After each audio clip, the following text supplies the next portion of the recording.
So we are experiencing bumper to bumper traffic here for over 20 minutes already. Current fuel consumption natin is dito I think around 8 point something, 8.2.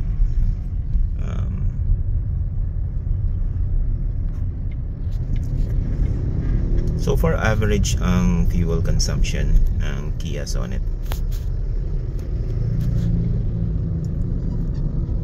And it's been over a month already since I had this unit, and I think I had like 3 refuel full tank. I haven't really used this one like daily. Mga short trips, mga ganun. I think I had 2 long trips, but it's not my I mean hindi ko siya ginagamit araw-araw. So that's why even after a month, naka 581 lang nata ako sa Odo. Yep. Okay, just wanna share this one with you guys, just to give you an idea. Again, grabe yung traffic dito, and so far I'm averaging around 8 in fuel consumption. Alright, thank you guys. Hello once again.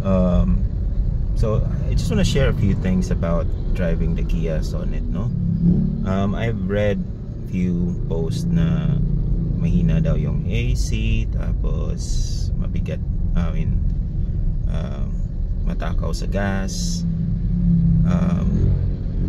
Honestly, the AC, I haven't had any problems with it. It's very cold actually.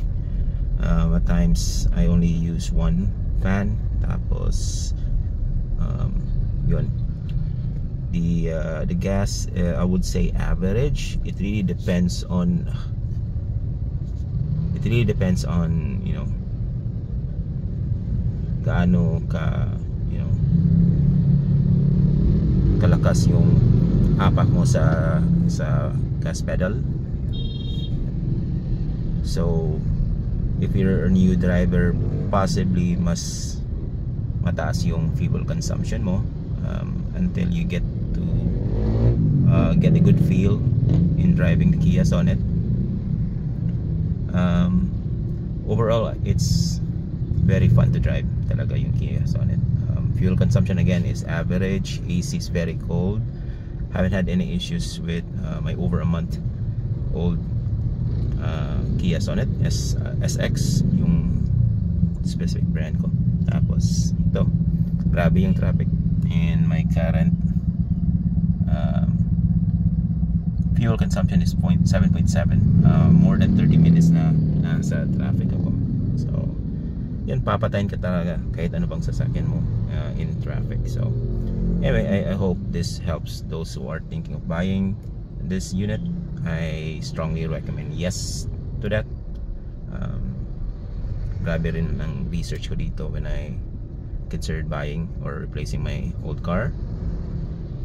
So, you know, get a Kia Sonet para marami tayo. Tapos there will be more parts, spare parts in the future, and they will continue to upgrade or update this model.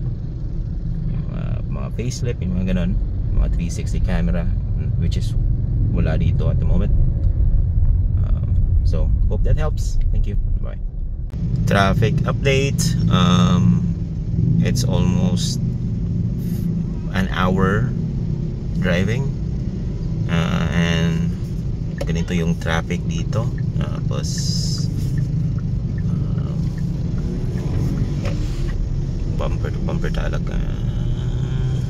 And there we go. So I just want to share an update. Almost an hour of driving.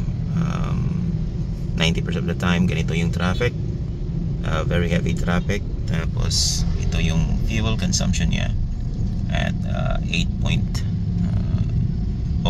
in 8.0, yeah. Bumper to bumper traffic talaga dito. So heavy traffic. Okay, that's all. Thank you. Finally, we have arrived dito sa Kia Mandaue, and after an hour of traffic, we managed to get 7.9 fuel consumption, and this was going through at least almost an hour of heavy traffic, no? So far so good. Yun lang, just wanna share. Thank you, bye.